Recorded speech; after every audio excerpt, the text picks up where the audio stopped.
አታናጅኝ እባክሽ። ያው አባቱ ሆነሃል እኮ ሞክረሽ አልሳካ ሲልሽ እሱን ለመመለስ ነው እንደዚህ የምታደርጊው። በእንደዚህ አይነት ነገር አይቀለድም እህቴ፣ ሰማሻ? አይቀለድም። መሄድ እንችላለን፣ ሆስፒታል እንሂድ፣ ችግር የለብኝም፣ እንሂድ፣ አሁን መሄድ እንችላለን። እንዴ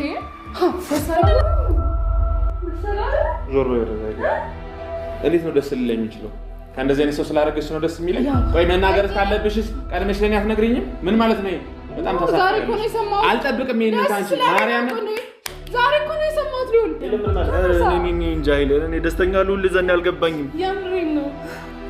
ይሄን ዛሬ ስሰማ በቃ አላመንኩም። በቃ የእውነት እኔ ተቀለብ እንደዚህ ይሆናል ብዬ አላሰብኩም ነበር። መናገር ካለብሽ እኔ ከጎንሽ አልነበርኩ? ለምን ለኔ ቀድመሽ አልነገርሽኝም? ይሄ መሰሪው ስራ አግባብ ነው? በጣም ነው የምታሳፍሪው። እኔ ካንቺ ይሄንን አልጠብቅም። ይመችሽ። እንኳን ደስ ያለሽ፣ እንኳን ማረግሽ። አንተ አምናት ነው ንገረኝ። ምን ምርጫ አለኝ? የሰማሻት ነው አይደል? እውነቴን ነው አለች እኮ የሰማሻት። ይሄን እንደዚህ አይነት ነገር ታደርጋለች ብዬ አላስብም በጭራሽ። እና መንካ ያሳለፍነው ነገር አረጋግጥልሃለሁ ውሸት እንደሆነ ትድሩ እኔ ያለንተ መቼም ይገኛል ክፉም ደጉም አብረን ይሻላል ማነው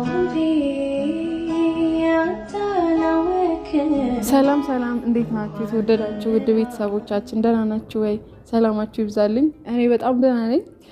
እንግዲህ ሰሞኑን ትንሽ ጠፍቻለሁ በአንዳንድ ኬዞች ነው እና እንዴት ናችሁ? እንግዲህ የተፈጠረውን ሁሉንም ነገር ታውቃላችሁ።